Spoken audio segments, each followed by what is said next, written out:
Hello, and welcome back to Podcast Viral, the place where stories, facts, and history are told in a different way.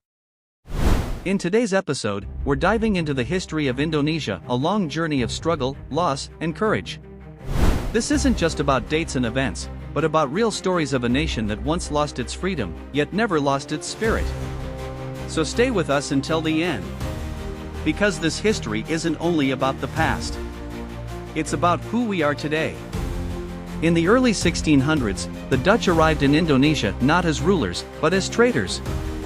They came for spices like nutmeg and cloves, treasures worth more than gold in Europe.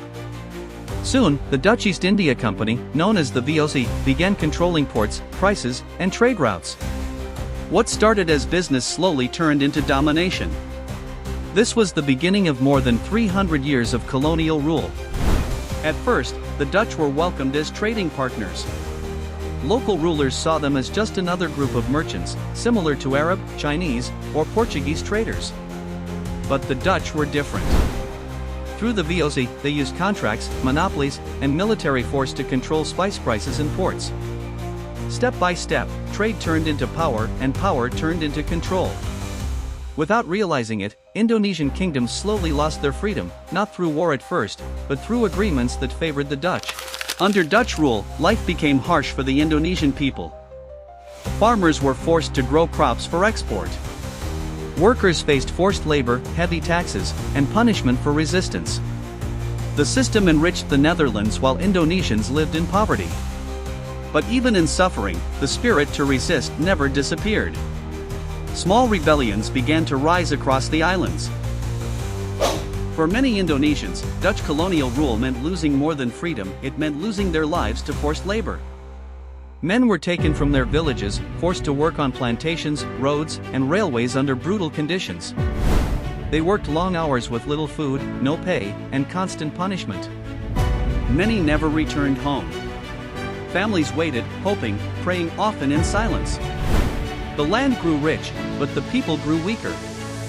This system was called development, but for Indonesians, it was suffering. And yet, even under chains and fear, the desire for freedom never disappeared. In the early 20th century, resistance became organized. National leaders, students, and workers united with one dream: freedom. After World War II weakened Dutch power, Indonesia seized the moment. On August 17, 1945, Indonesia declared independence, ending centuries of colonial rule and proving that a nation's spirit can never be conquered. For centuries, Indonesia did not stay silent. From villages to cities, resistance grew, sometimes with weapons, sometimes with words. Local heroes fought against colonial forces, while students and leaders began to unite the people under one idea: freedom. The struggle was long and painful, but it never stopped. Then history shifted. After World War II weakened colonial power, Indonesia seized its moment. On August 17, 1945, the nation declared independence, not given, but taken through sacrifice. Indonesia became free because its people refused to surrender their spirit. That's the story of the Dutch who colonized Indonesia. What do you think? Thank you for watching. Don't forget to like, share, and subscribe.